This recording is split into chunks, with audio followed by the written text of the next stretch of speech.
আর Führer নষ্ট করে আর পরে একবার দুইবার ডাক্কা দিয়ে আর জীবন নান এক ফুয়ার দুনিয়াতে বিদালি করে গিয়ে আর ফুয়ার জীবন নান তার ফিরিয়ে না হইম।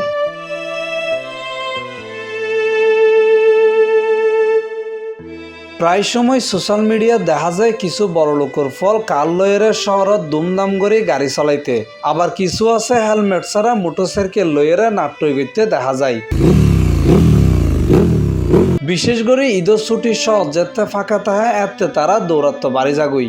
শুধু তাই নয়, তারা আবার ভিডিও করে তারা আইডি সারিয়ে শো অফ করে। আর এরকম শো অফর বলিয়ে 19 বছর বয়সের উসমান গনি নামর এক তরুণ। নিহত উসমান বান্দরবনের নাইক্কাছড়ির বাইশারি এলাহা নাসির উদ্দিনের ফোয়া।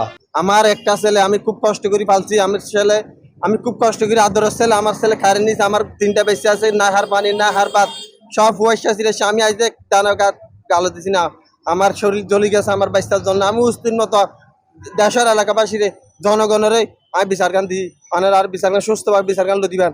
গত বুধবার জুনের 11 তারিখ নগরীর হালিশহর বরফুল মোড় এলাকায় বেপরোয়া গতিতে চালানো একখান প্রাইভেট কারের ধাক্কায় এই মর্মান্তিক দুর্ঘটনা ঘটে।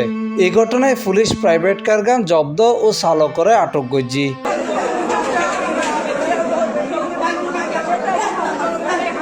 গাড়ি একটা ফাইলে মনে কি ভাই একদম মোটর চালা নাকি বিমান চালা কোনো ঠিক কেনা নাই। হ্যাঁ ব্যাপরদি চলাই, তার কারণ তারা ট্রাফিক আইন নবুঝে নজানে।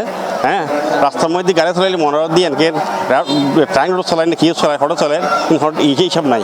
এগিন লয়ের নগরবাসীর মধ্যে ব্যাপক প্রতিক্রিয়া দেখা গিয়ে তারা হইয়ে ছোট ছোট ফলরত যারা গাড়ি তুলে দিয়ে সেই সমস্ত অভিভাবকগুলোরও শাস্তির আওতায় আনা প্রয়োজন। এই নতুন বাইরে বেলায় ঘুরতে গেলে মা বাবার তো শক্তন করবে, ফুয়াশার গাইডেন করবে, সমাজ পরিবর্তন করবে। কারণ সমাজের বর্তমান জীবে চলে এই ধরনের সামাজিকতা নয়, এই নতুন উত্তরণ পরিবার।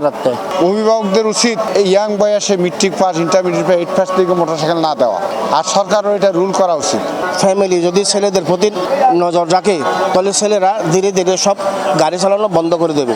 মানে একটা মোটরসাইকেল কিনা দেওয়া মানে মৃত্যুকে ডেকে আনা এবং ফ্যামিলিকে ধ্বংস করা হিসাবে না দিয়ে 2টা বই কিনে দেবে, প্রয়োজনে অন্য কিছু একটা দেবে মনের শান্তির জন্য, ওইটাই বেস্ট। অন্যদিকে এই ঘটনায় সাইকেলিস্ট সকল প্রতিবাদ সমাবেশের আয়োজন করছি এবং সুষ্ঠু বিচারও দাবি জানাই। এগুলো হওয়ার অনেকগুলো কারণ আছে। আসলে অভিভাবক থেকে যদি আশকারা না পায় তাহলে এই কিশোর অপরাধগুলো হয় না। এখানে আমাদের অভিভাবকদের অনেক দায়, এটা অভিভাবকদের আসলে দায়িত্ব নিতে হবে। এবং এই ছেলের ইতিপূর্বে আমরা জেনেছি যে অনেক এই ধরনের অকারেন্স তার রেকর্ড আছে, সে ইতিপূর্বে এগুলো করে করে পার পেয়ে গেছে। নগরবাসীর দাবি পুলিশ আরও তৎপরতা বাড়াইব, আইনের বাইরেও তারারে বুঝম ফরিব। ইনলে বলিয়ে প্রত্যেকটা মানুষই দেয়, আর আরো সমাজ ব্যবস্থা ট্রাফিক বিভাগ আরো দেয়। কে উল্টা পড়তে যায় বাইক হইলি তার রঙ নমাতে হয়তো মারতে চাই, মাথাতে হেলমেট ন পরে, মাথার মধ্যে হেলমেট ন পরে। এই যে কতকে কারণে করণে এই অ্যাক্সিডেন্ট হতে গাড়ি অনত থাকে, কুত্তার মতো মরণও থাকে, অনত থাকে। Mohammad Nizamuddin Tifu, C+ TV, Chittagong.